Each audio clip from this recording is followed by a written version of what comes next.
Kugamuchirai zvakare pazuva ranhasi handiti pachannel yenyu, channel yamunofarira, channel yamunotsigirwa zukuru vangu, isingori channel badza sinova family handiti.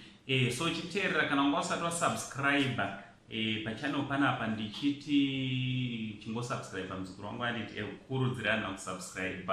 Zvakanakira kuti zvoni nyaya padzinouya patinoisa video inobva yangowirawo chii pagadget pako. Also ukaisa notification bell zvakanakira kuti zvoni patinongoisa video you'll be the first person to know, unonotifyiwa wobva watozvionera handiti.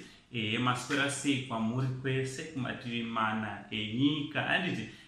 Maswera sei vazukuru vangu, kandichida kukurudzirai kuti gore zvaradai kupera ndichingwana umwe munhu waunoblessa muzukuru wangu handiti. Nometa kuti chauchamublessa nacho kadiki sei, iwe unogona kuzvitora sezvidiki but kumunhu waunenge uchiitira chinenge chiritori chinhu chihombe handiti. Chingwana umwe munhu waunongotengerawo paketi rerice 2 kg yerice, chingwana munhu waunotengerawo bhare sipo, chingwana munhu waunongotengerawo bhutsu, sheti, dress handiti vazukuru vangu. Chinova chinhu chakanaka chingoitawo isauka difference muupenyu umwe munhu handiti. So nyaya ndinayo vazukuru vasekuru sei mastreets social media mastreets social media amandinaswera ndichiona nekuongorora kurongedza sarefuro wemugemu rachona.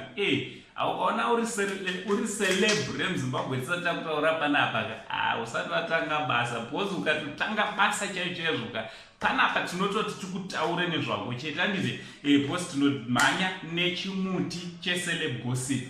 So mastreets imo mesocial media mavanoitira gemu rachona dhumadhuma namuprofita muprofita Emmanuel Makandiwa ane prophet Emmanuel Makandiwa. So prophet Emmanuel Makandiwa nekustatement orataura raita kuti ndinge ndinouya panapa pazuva ranhasi. Prophet Emmanuel Makandiwa bataura akati zvoni ndini gospel rako kana ukasatotaura nezvangu.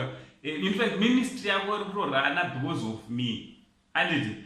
Hanzi ukasatotaura nezveyangu unenge usina kutoparidza, meaning kuti zvoni kana ndisipo ministry yako inotofa. So chitouya uzodi hanzi uchitouya utozobhadhara tithe yako kwandiri because nini ndiri kutoita kuti ministry yako ingeri inoenda mberi. So ndabva ndafunga ndikati ndiani ari kurehwa naprofet Emmanuel Makandiwa. Ndine 2 vanhu vabva vauya mupfungwa dzangu handiti. Kwauya J Israel handiti. J Israel sekuzwa kwenyu he's always talking about these prophets achiita inonzi so-called exposing yema-prophets according to him handiti. Ane achiexposa ma-prophets, ma-pastors, ma-apostles handiti. So ndichibva ipapo ndazofunga futi muzukuru wangu TF talent Chiwenga handiti, apostle talent Chiwenga. Ndamufunga zvakare kuti haasiri here ari kurehwa nekuti talent futi aripo pakurova mamwe mafundisi nemaprofets achiiti hakuna umwe anoparidza vhangeri rechokwadi kunze kwake. Azotaura zvakare akati zvoni Emmanuel abataura akati zvoni hauna kana vhangeri rimwe raunoparidza, hauna kana kwawakamboparidza nezvaJesu, you are always preaching about me. Ameno ndiani anga achirehwa ipapo kuri ndimunovateerera vakomana vacho zvakanyanya handiti. Ndimunovateerera inini ndiringoripo pakungotora nyaya dzachona ndouya nadzo ndokuudzai zvinenge zvataurwa. Hakusi kuti prophet vari kureva J Israel here kana kuti vari kureva apostle talent Chiwenga handiti. Pavaviri ava pane ari kurehwa ipa kana kuti vese handiti.